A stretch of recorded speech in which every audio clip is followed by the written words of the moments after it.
Okay, so welcome to my simple proxy server for programming assignment 4. I am going to very quickly, in about 10 minutes, show you my code. I'll explain how it works, and then I will demonstrate some of the functionality of it. So, this is the code for my simple proxy server. Starting down here in main, we see the struct. We have a serve outer struct, which is all fairly standard what we've been doing, and then a thread pool. And then we take our port, which is going to be taken from the command line, and turn it into an integer so we're ready to use it. Next thing we're going to do at this point is create our socket on our listen file descriptor. And the socket is being created on the proxy, and what it's this file descriptor, this socket descriptor is going to be doing is listening for a request to come from a client, and then we're going to do some stuff with it. So first thing we do is we zero out our serve outer struct, and we set the family to be AFINet so that it can be run on either IPv4 or IPv6. Then we use the in-any argument here so that we can use any specific IP to listen on. And then our port for the server is, of course, going to be the port specified on the command line that we pull out right here. Then what we're going to do is we're going to bind the file descriptor to the server. That's done in this function right here. Standard system call is what we've been doing this semester. Then we're going to listen. I chose to allow up to 10 connections. That's a fairly arbitrary number. I can make that more or less. Then we hop down here into this infinite loop. So when the server runs, when the server starts running, I want it to hang here. What it's going to be doing is, at this point, it's listening for a connection from this function. So it's going to accept the connection here and fork a new process. Forking that new process is what allows us to have our multi-threading and allow us to have multiple connections at once on our server. So next thing we're going to do is close that listen file descriptor, and then we are going to respond. So when we respond, we come up here into our respond function. We're creating a new socket outer instruct, which I'll explain why and how that's used later. We have a message buffer, and the important things to look at here are the message buffer, which is where we're going to be taking in a message both to and from the server and from the client, and then we'll be sending those things around. Also, what we're going to be doing here is using these buffers right here: request method, request URI, and request version. Those buffers are going to hold those three different parts of our HTTP request. The method, of course, being get, put, whatever it may be. We're only implementing get. The request URL is going to be the URL from the request, so google.com/imghp or whatever it may be. And the version HTTP 1.0 or 1.1. I only implemented 1.0 in my implementation. For the message, we're going to go ahead and zero out that, and then we're going to receive our message from the client. So the client's sending us a message, we've received it, and the first thing we're going to do is we're going to split it up in those three parts we talked about: the method, the URI, and the version. And we do that using the scanf function. Then we're going to do a little bit of preemptive error checking so we don't get too far into this and realize that the request was garbage anyway. So first thing we do is we are going to compare our request method with get. And that's the reason I chose get specifically, is because I did not implement put or anything else in this because the write-up specifically told us not to. So if it's not get, then we're going to send not implemented back in. Our not implemented error message is this one right here.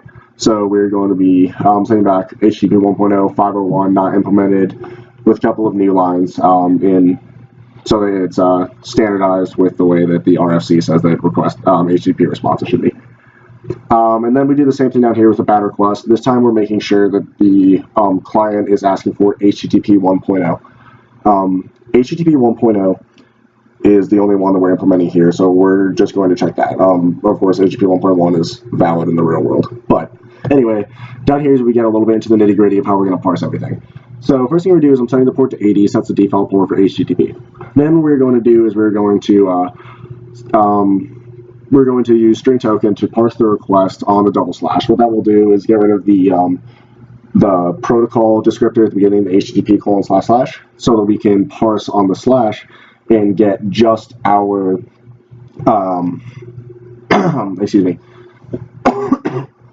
just our host name back out of it. So for example, if we had something like this, the first slash, what that's going to do is actually return this, but that makes it so that on our next slash we can get we can delimitate on a slash, which gives us the rest of the request URI, which is going to be this. And we need to get exactly that, because what we're going to do is call get by host name and store it in this variable that we call host. And then we're going to come down here. We're going to start building our sockadder instruct that we're going to use to send to the server. So you can think of our first sockadder instruct like the client side one. This is going to be our server side sockadder instruct. So we do all of the same stuff here, except the difference here is that I'm using bcopy, and we are populating the address with the address of the server that we got from get host by name with that DNS lookup. So once we've populated that whole struct, we're going to come down here and we're going to create another listen descriptor and create a new socket. I call it the forward listen file descriptor, which stands for forward listen file descriptor, because it's one we're using to forward on the message. Then we do some error checking, and then we're going to come down here and we are going to actually connect to the server, and this is going to be using our for.conf, which is our communication file descriptor. Then we come down here, and this is where we're going to build our new HTTP request that we're going to send to the server. So what we're doing is we're coming down here, and we're sending a message, and then we're sending get with our path, a specific host, which is going to be localhost in this case. Or excuse me, no, it is not. It's going to be the request URI from before. And then setting connection to keep alive. This is an attempt at one of the extra credit parts, but I never got it fully implemented. And then with a couple of carriage returns. Not carriage returns, I apologize. A couple of new lines. Then what we're going to do is come down here. We're sending bytes to send, and we're going to be sending on our listen file descriptor our message with the string length for our message. And then we do some error checking on that. We're sending that up. And then we come down here, we're ready to receive something back from the server. We're ready to receive something back from the server. First thing we're going to do is we're going to zero out our message buffer, make sure there's no garbage in there. It's going to mess us up. And then we're going to receive everything in and do some error checking on that. I have this in a while loop because it's going to send it in packets, and I want to make sure that we get every packet in. So while we're not receiving empty packets, or not receiving packets at all, we're going to keep receiving these, and what we're going to do is as soon as we get one, we're going to send it back to the client on our first ComFD, which is the one that we described down in main, and that is why I allocated those as global variables here above. So now that we've done that, we've sent everything back, we're going to go ahead and exit respond. We're going to close our ComFD. We're going to have the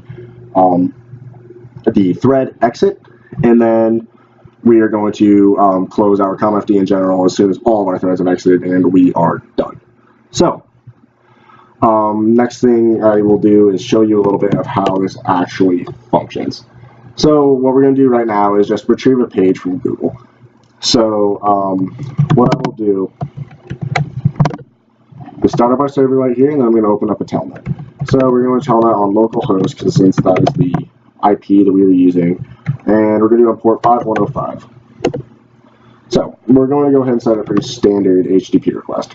We're going to send it a GET request. Our URI is going to be http://google.com, and then it is going to, and then what we're going to do is give it an HTTP version, which is going to be 1.0.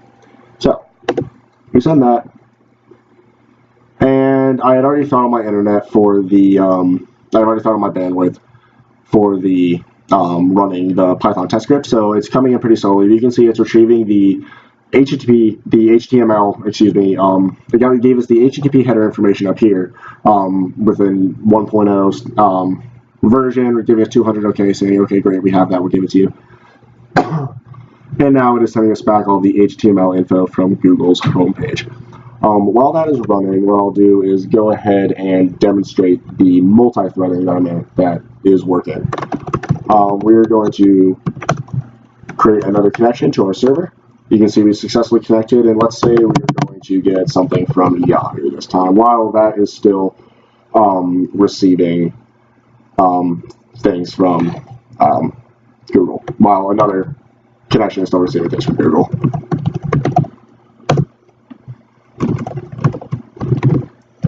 Okay. Okay, so you can see here that it looks like actually Yahoo redirected us, but we were still able to retrieve a message from Yahoo, this shows multiple connections. I'll go ahead and show you one more. This should be able to do up to 10, by the way, I programmed it. But we'll go ahead and try and get something from Facebook.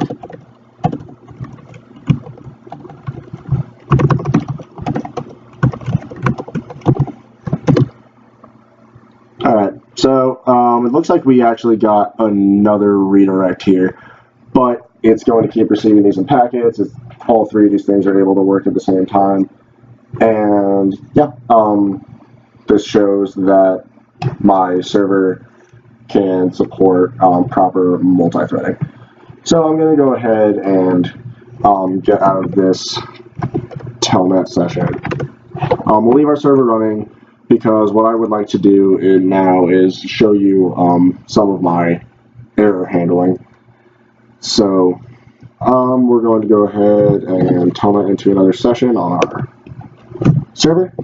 And this time what I'm going to do is show you a not implemented error. I told you I did not implement put, so we will show you that it is going to send back a proper message if I try to send a put request to Google right now. My server will handle that and the request will actually never meet Google.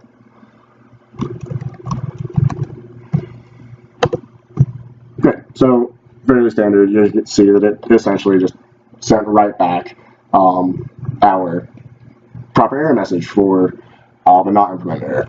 I'll also go ahead and show you a bad request version error. So if we get something that looks good, but we're going to try and request it in HTTP 1.1, which I did not implement, we're going to get a bad request. That would also work if we gave it something that was absolute garbage, like it knows that that's not HTTP 1.0, and it knows that it actually is not capable of servicing that. So that is essentially the functionality of my code. I'll have everything else in the README. Thank you for the semester, and thank you for your time.